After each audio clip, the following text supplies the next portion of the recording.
Hello everyone. In the last few lectures, we have been discussing about different type of resistivity logging tool, and we have discussed about what type of resistivity we measure. For example, we can measure the flush zone resistivity or shallow zone resistivity or true formation resistivity. This could be accomplished by having a tool with different depth of investigation. If a tool have very low depth of investigation, it can measure the flush zone resistivity. On the contrary, if we have a tool which have very high depth of investigation, it can measure the true formation resistivity. Now we will discuss some tool examples today which can measure all of these three resistivity together, and we will also discuss why it is necessary to measure more than one type of resistivity instead of measuring only the single resistivity, that is the true formation resistivity. So today we are going to discuss about the Schlumberger dual Latero Log RXO system. Then also we'll discuss about the Schlumberger HRLA tool. This is a current generation Schlumberger logging tool which is very advanced compared to its predecessors or the old logging tools. Then we'll also discuss about the induction log today.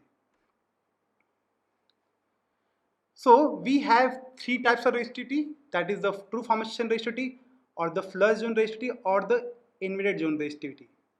You might think that if we want to measure the formation water saturation, and then we can only measure the true formation resistivity and we may not need to measure the flush zone and invaded zone resistivity.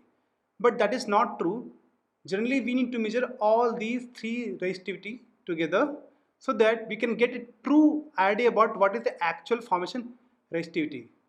For example, we know that on the basis of the depth of investigation, a tool will going to measure the true formation resistivity only if have very high depth of investigation. That means the current must flow much deeper in the undisturbed zone. But in doing so, also the current also passes through the flush zone and invaded zone.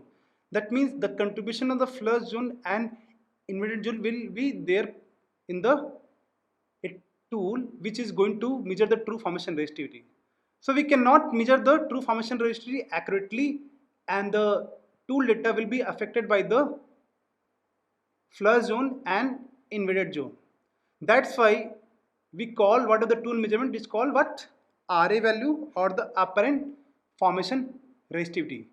So for a tool which have very high depth of investigation, even if the current is going much deeper inside the undisturbed zone, the effect of the flush zone and invaded zone, that is the flush zone resistivity, invaded zone resistivity, and the length of the invaded zone will be there. So tool is going to measure the weighted average of all these resistivity.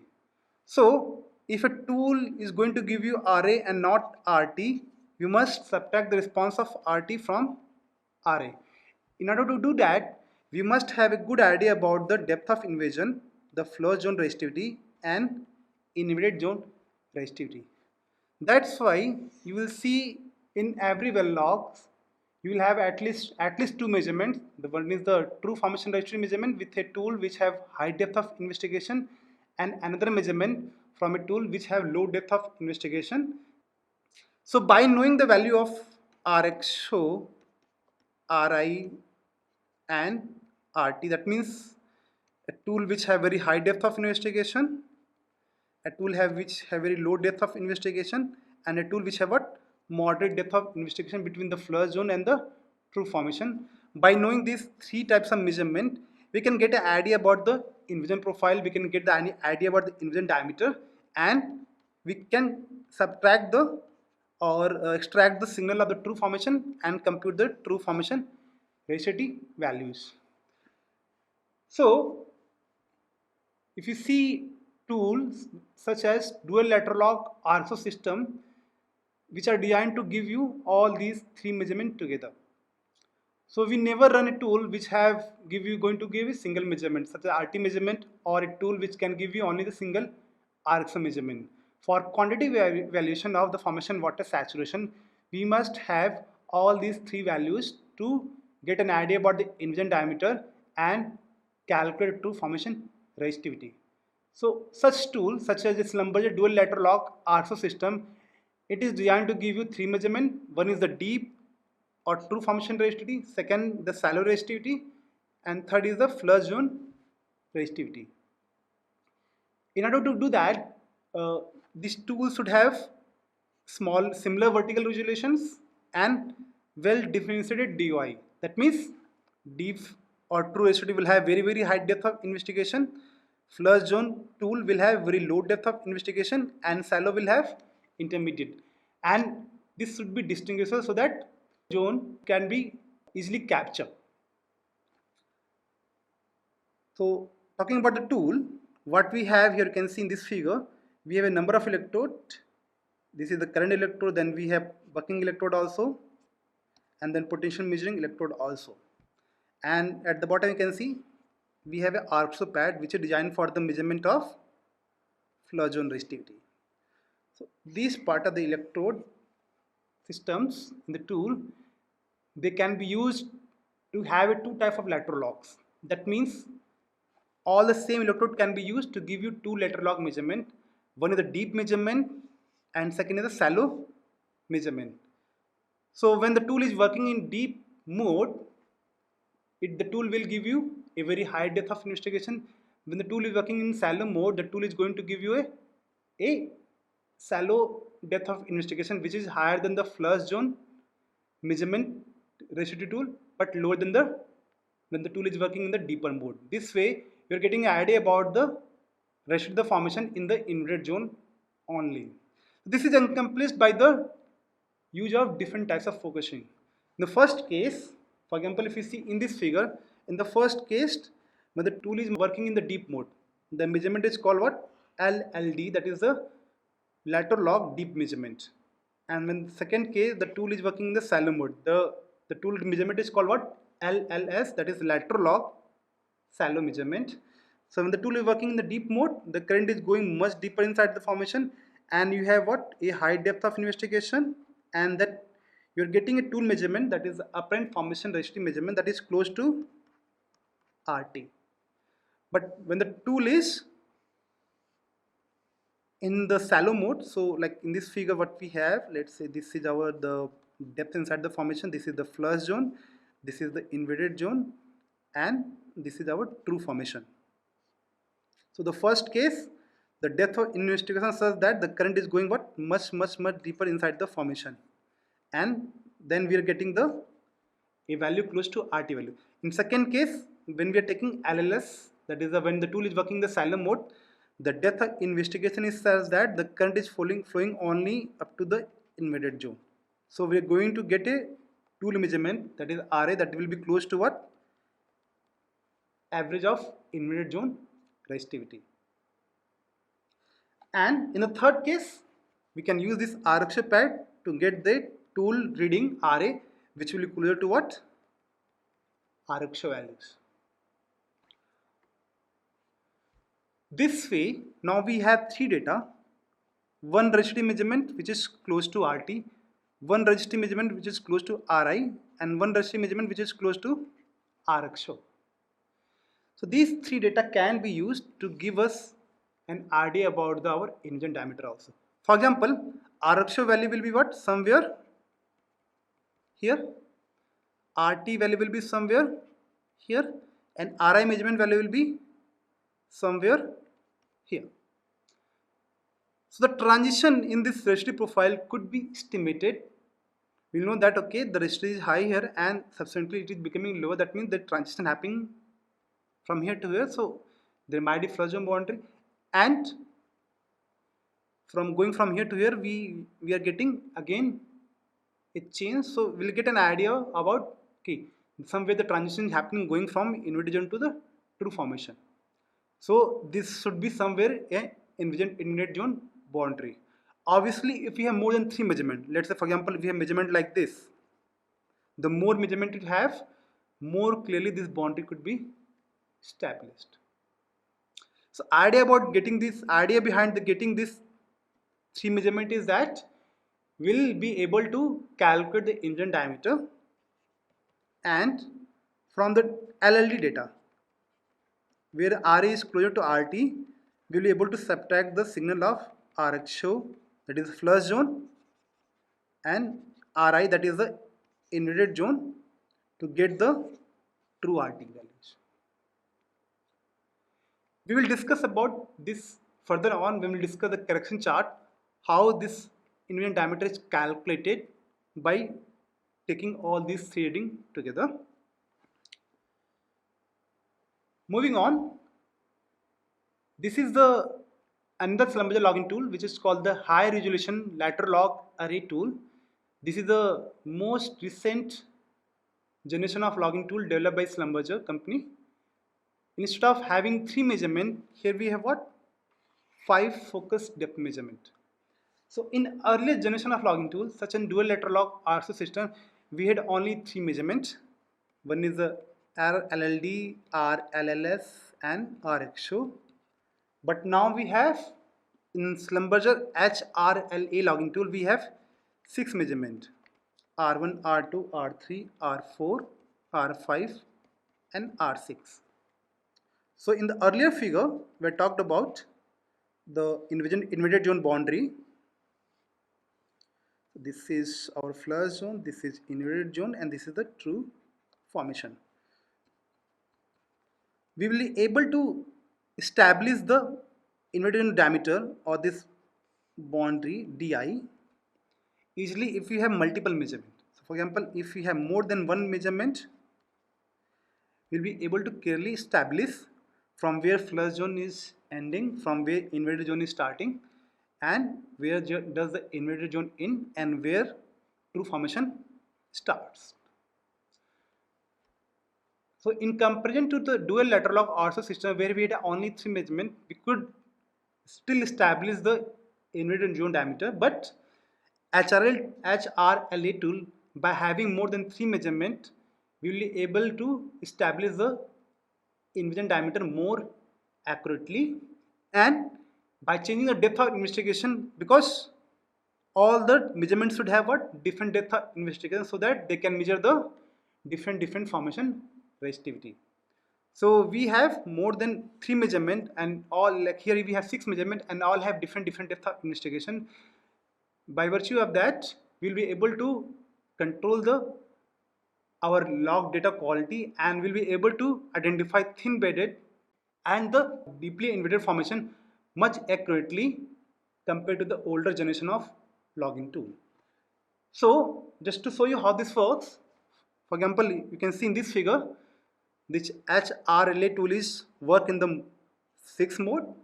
Again, the tool will be different. The tool composition or the tool working or the tool construction will be different from our dual lateral log RC system. Here we'll have more electrodes compared to the earlier tools, and the electrode will be configured in such a way that the tool, again the same tool, can record multiple reading from the single tool. We don't need to run more than one tool to get all these measurements. The same tool can be employed in mode 0, mode 1, mode 2, mode 3, mode 4, and mode 5 to get all these 6 measurements.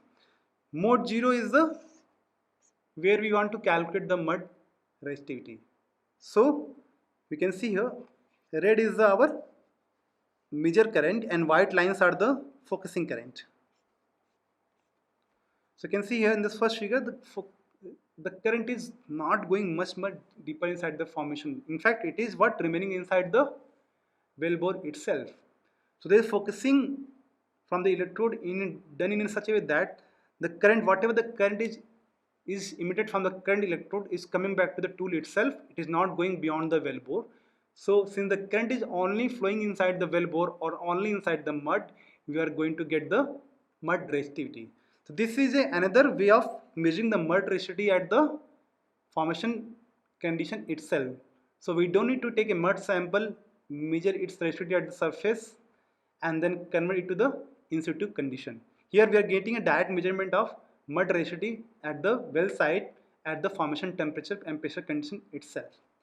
And you can see in different mode, going from mode 1 to mode 3, mode 4, and mode 5, you can see the depth of investigation of this tool is changing. The measure current is going much deeper inside the formation, and this way we are getting a different types of resistivity measurement which are focused at much deeper distance inside the formation. So mode 5, it will be much closer to the what? True formation resistivity, because the current is going much deeper inside the formation.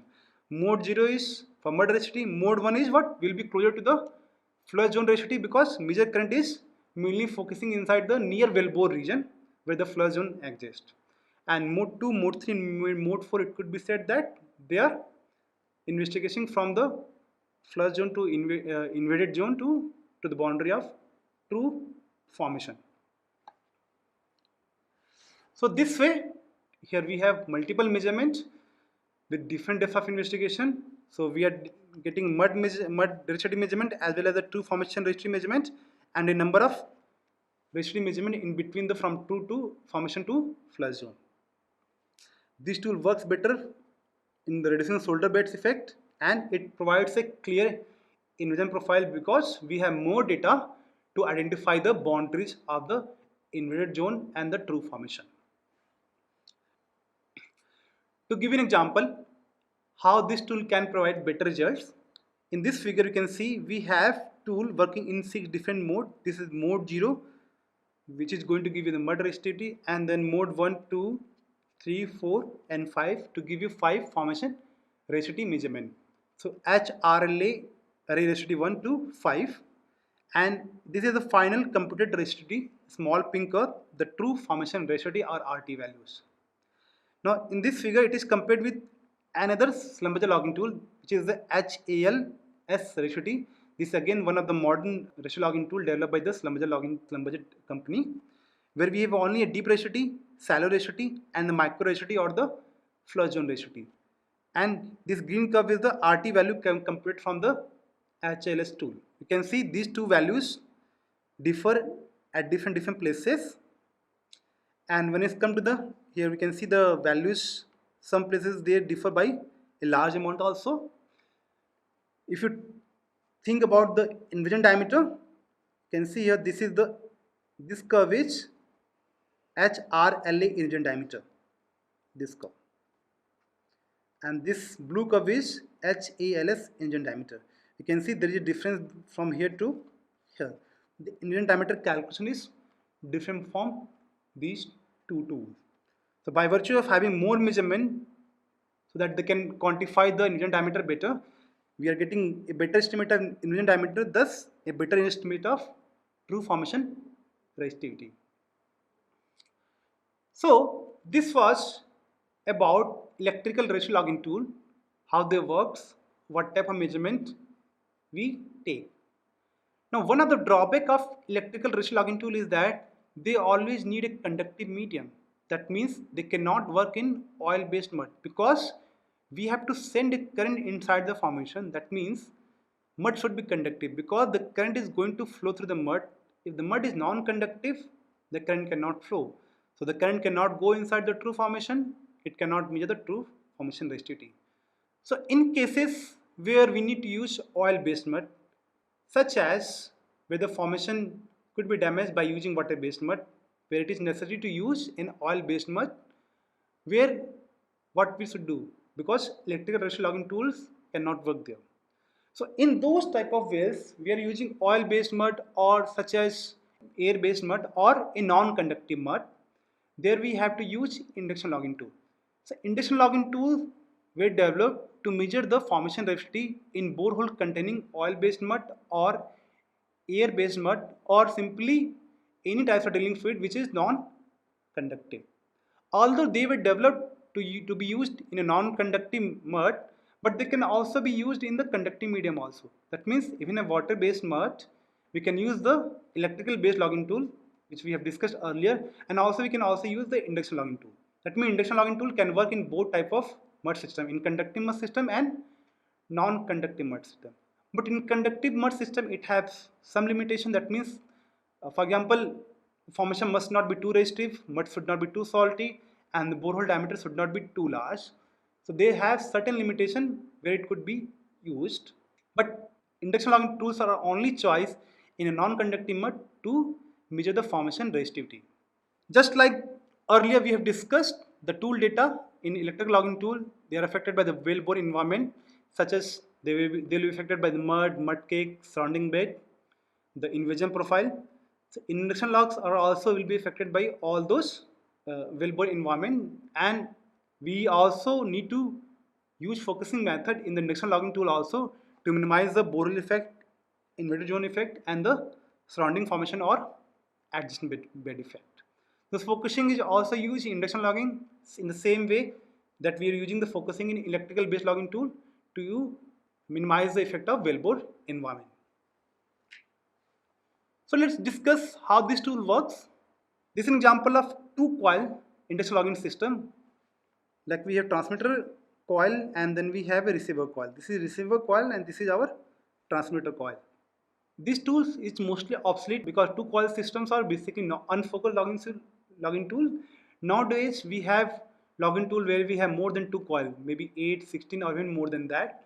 So by incorporating more number of coil, the focusing could be done to minimize the borehole and invaded and surrounding bed effect. But let us first discuss how a simplest version of induction logging tool works. So here we have two coil, one is transmitter coil, second is the receiver coil. Generally typical spacing could be 1 to 10 feet apart depending upon the type of tool. And what we do is that we use alternating async current in the transmitter coil which can generate a magnetic field around the transmitter coil. So basically the tool is driven by an alternating current. The alternating current is supplied to this transmitter coil. So what happens is that when we supply a current to the transmitter coil, like this is our transmitter coil over here, a magnetic field will be created. So this magnetic field will extend from the transmitter coil inside the formation and it will cut our conductive formation medium. Now, the moment at which what will happen is that the magnetic field is generated, it will introduce eddy currents inside the formation.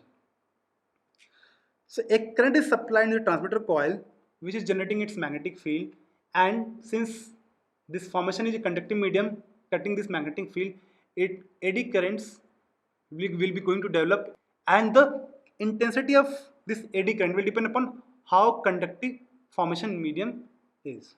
For example, if we keep, let's say, the current supply or the power supply or the frequency of the alternating current fixed, then the strength of magnetic field will be constant in this transmitter coil. Whatever the magnetic field will generated, it will have constant strength. In that case, the eddy current intensity is totally dependent upon the formation conductivity. If formation have high conductivity, the eddy current will have more values. But if the formation have low conductivity, the strength of eddy current will be less. So eddy currents are generated in a coaxial loop around the formation wellbore like this. So this eddy current flows around the wellbore in terms of ground loop. Now this is a current flowing itself. This is also going to generate its own magnetic field. So its secondary magnetic field will be generated by this eddy current. Now strength of this secondary magnetic field depend upon what? The strength of this eddy current. So if eddy current have high values, so strength of this secondary magnetic field generated by this eddy current will be high. Now this secondary magnetic field will extend to the receiver coil. It will cut the receiver coil, and also an EMF is going to generate in the receiver coil. A current will start going to flow in the receiver coil. So this is what we are measuring inside the induction log. We measure what is the strength of EMF generated in the receiver coil. This EMF is generated in the receiver coil because the secondary magnetic field by the eddy current. So if this magnetic field generated by eddy current is high, we'll have what? High EMF in the receiver coil. And since the magnetic field strength by the eddy current is dependent upon the formation conductivity, thus how much EMF is generated in this receiver coil is dependent upon what? Formation conductivity. So this way we can get an idea about what is the formation conductivity is. So to summarize, when the current is supplied to transmitter coil, its magnetic field is generated. This magnetic field generates eddy current inside our formation. The strength of this eddy current is dependent upon the conducted in the formation. Now this eddy current itself it's going to generate its own magnetic field, and that magnetic field is going to generate an EMF in the receiver coil. And the value of EMF in the receiver coil is totally dependent upon the formation conductivity. So this way, without sending any physical current inside the formation, by using the laws of induced current, we are able to measure the formation conductivity. So this way, this tool can be used in non-conductive mud to measure the formation conductivity or the formation resistivity. But this tool has certain limitations as I mentioned earlier. For example, this tool can be used also in a water-based mesh or conductive medium, but certain measurement restriction is there. For example, RMA by RW should not be greater than 3. RT value, that is the formation resistivity value, must be less than 150 ohm meter. Why it is that? So coming back to the earlier figure, this EMF is dependent upon what? In the receiver coil, it depends upon the formation conductivity. So if formation conductivity is low, the value of EMF will be very, very less. So if the formation conductivity is too low, the EMF in the receiver coil will become so less that it could not be measured, or even if it can be measured, it cannot be interpreted to the true formation resistivity accurately. So that means the formation should have certain minimum conductivity such that the EMF in the receiver coil must be such that it could be easily measured and could be interpreted to true formation resistivity. That's why the RT value should be less than 150 ohm meter. If the formation resistivity is more than the 150 ohm meter, the effect of formation resistance of the formation resistivity could be seen on the EMF generated in the receiver coil. So generally this log can be used according to this figure, where we can pick the what is the RW value for operated curve. Like if RMA by RW ratio is given here, if RMA by RW ratio is less than 3, you can use the Latero log is will be preferred, but if it's greater than that, you can use the operated curve. For example, if the formation water ratio is 1 ohm meter, below that we can use the both the curve, but above that we can use our induction log. So accordingly, this figure could be used as a guideline to measure the which type of tool to use in our formation. This is an example of induction log. You can see here conductivity is given by S6FFF40. That means 6 coil focused induction logging tool with 40-inch spacing. Formation conductivity is measured by our induction logging, and this is also it is compared with the resistive log data of from conventional electrical resistive logging tool, that is short normal log. So induction log could be present in wells where you have drilled with oil-based mud. So this was about the use of deep lateral log and induction log to measure the true formation resistivity. We have still not discussed about how do we apply the correction on the apparent formation resistivity measured by the tool to calculate the true formation resistivity. This mechanism or this process we will discuss in the next class.